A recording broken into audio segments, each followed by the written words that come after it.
Dubai পালিয়ে গেছি, আমি নাকি বাইরে থাকি, আমি বহরমপুরেই আছি। বহরমপুর আমার ভিটা, মরলে বহরমপুরেই মরবো, বাঁচলে বহরমপুরেই বাঁচবো। আমি দুবাই পালিয়ে গিয়েছি, আমি নাকি বাইরে থাকি, আমি বহরমপুরেই আছি। বহরমপুর আমার ভিটা, মরলে বহরমপুরেই মরব, বাঁচলে বহরমপুরেই বাঁচব। নবতৃণমূলের প্রস্তুতি সভায় জানালেন বহরমপুর পৌরসভার প্রাক্তন চেয়ারম্যান নারুগোপাল মুখার্জি। শনিবার মুর্শিদাবাদের বেলডাঙ্গায় নবতৃণমূলের প্রস্তুতি সভা অনুষ্ঠিত হয়।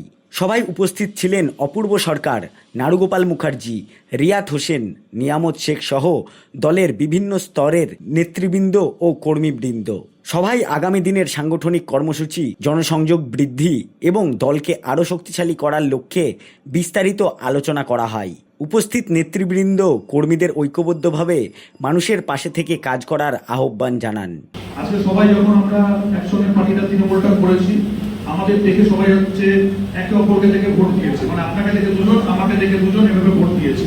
উপর থেকে কিন্তু কলকাতা থেকে তৃণমূলের কিন্তু মমতা বন্দ্যোপাধ্যায়, অভিষেক বন্দ্যোপাধ্যায় কিন্তু এখানে জেলা ভোট করতে আসেন। তা সেই জন্য আমাদের দায়িত্ব আছে, যারা আমরা একসঙ্গে থাকি, আমাদের এই একটা অদিশার মধ্যে দিশা দেখানোর যে ভূমিকা ডেভিডটা নিয়েছে, সেখানে আমাদের সবাইকে সংঘবদ্ধ হওয়া। সেই জন্য আমরা সংঘবদ্ধ হয়ে সবাই আমরা যাবো 21 জুলাই। আর পাশাপাশি অনেক ভুলভ্রান্তি রটাচ্ছে, আমাকেও বলেছিল এখানকার কংগ্রেসের দলের চৌধুরী ঘেরে গিয়েও তার যে পানি কমছে না, তিনি বলেছেন আমি নাকি দুবাই পালিয়ে গেছি, আমি নাকি বাইরে থাকি, আমি বহরমপুরেই আছি। বহরমপুর আমার ভিটা, মরলে বহরমপুরেই মরবো, বাঁচলে বহরমপুরেই বাঁচবো।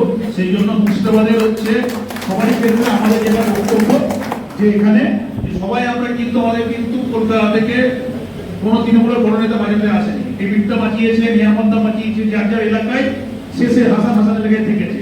অতএব সবাই আমরা একসঙ্গে থাকবো, লড়াই করবো, যা হবে দেখা যাবে। জয় হিন্দ, ধন্যবাদ।